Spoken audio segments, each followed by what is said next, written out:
Sir ನನ್ನ ಹೆಸರು ನವೀನ್ ಅಂತ. ನಮ್ಮದು ಎಚ್ ಟಿ ಕೋಟೆ ಹತ್ರ ತಾರಕ ಅಂತ ಬರುತ್ತೆ, ಆ ಊರು. ಸರ್ ನಂದು ಬಿ ಕಾಮ್ ಆಗಿದೆ. ಇವಾಗ ಸದ್ಯಕ್ಕೆ ಕೃಷಿನೇ ಮಾಡ್ತಿರೋದು. ನಮ್ಮ ತಂದೆ ತಾತ ಎಲ್ಲ ಕೃಷಿ ಮಾಡ್ಕೊಂಡೇ ಬಂದಿರೋದು ಅವಾಗಿಂದನೂ. ಸರ್ ನಮ್ಮ ಕಡೆ ಸುತ್ತಮುತ್ತ ಬಾಳೆ, ಮರಗೆಣಸು ಮತ್ತು ಜೋಳ ಮತ್ತು ಶುಂಠಿ ಜಾಸ್ತಿ ಬೆಳಿತೀವಿ ಸರ್ ಈ ಕಡೆ ಎಲ್ಲ. ಮೊದಲೆಲ್ಲ ಶುಂಠಿನ ಒಂದು 5-6 ವರ್ಷದಿಂದ ಬೆಳಿತಾನೆ ಇದ್ದೀವಿ. ಬೇರೆದೆಲ್ಲ ಕಾಮನ್ ಚೆನ್ನಾಗಿದೆ, ಏನು ಸಮಸ್ಯೆ ಇಲ್ಲ. ಬಾಳೆ ಗೆಣಸಾಗಿರ್ಬೋದು ಅದೆಲ್ಲ ಚೆನ್ನಾಗಿದೆ. ಶುಂಠಿ ಏನಿದೆ ಒಂದು 5-6 ವರ್ಷದಿಂದ ಬೆಳಿತಾನೆ ಇದ್ದಾರೆ. ನಾನು ನೋಡ್ತಿದ್ದೀನಿ, ಒಂದ್ಸಲನೂ ಲಾಭ ಅಂತೂ ಇಲ್ಲ, ಲಾಸ್ ಅಂತೂ ಆಯ್ತಿಲ್ಲ. ಸ್ವಂತ ಜಮೀನಾಗಿರೋದ್ರಿಂದ ಲಾಭ ನೋಡಿಲ್ಲ. ಈ ಸಲ ಏನಾರು ಮಾಡೋ ಅಂದ್ಬಿಟ್ಟು ಟ್ರೈ ಮಾಡಕ್ಕೆ ಬಂದಿದ್ದೀವಿ ಸರ್. ಕೊಡಗು ಅಗ್ರಿಟೆಕ್ಕಲ್ಲಿ ಅದೇ ಇನ್ಸ್ಟಾಗ್ರಾಮಲ್ಲಿ ನೋಡ್ಬಿಟ್ಟು ಅವ್ರನ್ನ ತರ್ಸ್ಕೊಂಡಿದ್ದೀವಿ ಸರ್. ಒಂದು ಡ್ರೆಂಚಿಂಗ್ ಕೊಟ್ಟಿದ್ರು, ಡ್ರೆಂಚಿಂಗ್ ಮತ್ತು ಸ್ಪ್ರೇ. ರಿಸಲ್ಟ್ ಚೆನ್ನಾಗಿದೆ ಸರ್, ರಿಸಲ್ಟ್ ಏನು ತೊಂದರೆ ಇಲ್ಲ. ನಾವು ಅದೇ ಯೂಸ್ ಮಾಡಿದ್ದು ಆಲ್ರೆಡಿ. ಇವಾಗ ಕರೆಕ್ಟಾಗಿ 90 ದಿನ ಆಗಿದೆ.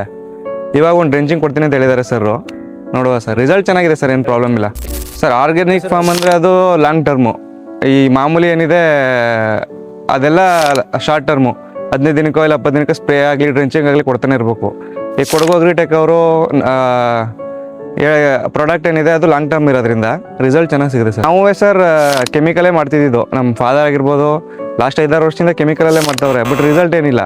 ಈ ಕೊಡಗು ಅಗ್ರಿಟೆಕ್ ಅವ್ರು ಪ್ರಾಡಕ್ಟ್ ಕೊಟ್ಟಮೇಲೆ ನಾವು ಕೊಟ್ಟಿರೋದೇ ಒಂದು ಡ್ರೆಂಚಿಂಗು ಮತ್ತು ಒಂದು ಸ್ಪ್ರೇ ಅಷ್ಟೇ. ರಿಸಲ್ಟ್ ಚೆನ್ನಾಗಿದೆ, ಏನು ತೊಂದರೆ ಇಲ್ಲ ಸರ್. ಅದನ್ನೇ ಕಂಟಿನ್ಯೂ ಮಾಡ್ತೀವಿ. ಈ ವರ್ಷ ಶುಂಠಿಲಿ ಲಾಭ ಮಾಡಬೇಕು ಅಂದ್ಕೊಂಡಿದ್ದೀವಿ. ನೋಡುವ ಸರ್. ಮೇಯ್ನಾಗಿ ಸರ್ ಬೆಂಕಿ ರೋಗ ಜಾಸ್ತಿ ಎಫೆಕ್ಟ್ ಕೊಡೋದು ಕೊಳೆ ರೋಗ ಸರ್. ಮೇಯ್ನ್ ಜಮೀನು ಹಾಳಾಗ್ತಿರೋದೆ, ಶುಂಠಿ ಹಾಳಾಗ್ತಿರೋದೆ ಕೊಳೆ ರೋಗದಿಂದ. ಒಂದ್ಸಲ ಒಂದು ಪಟ್ಟಕ್ಕೆ ಬಂದರೆ ಜಮೀನೇ ಮುಗ್ದಂಗೆ. ಎಲ್ಲ ಸಲ ಈಗ 5-6 ವರ್ಷದಿಂದ ಲಾಸ್ ಆಗಿರೋದೆ ಅದರಿಂದ.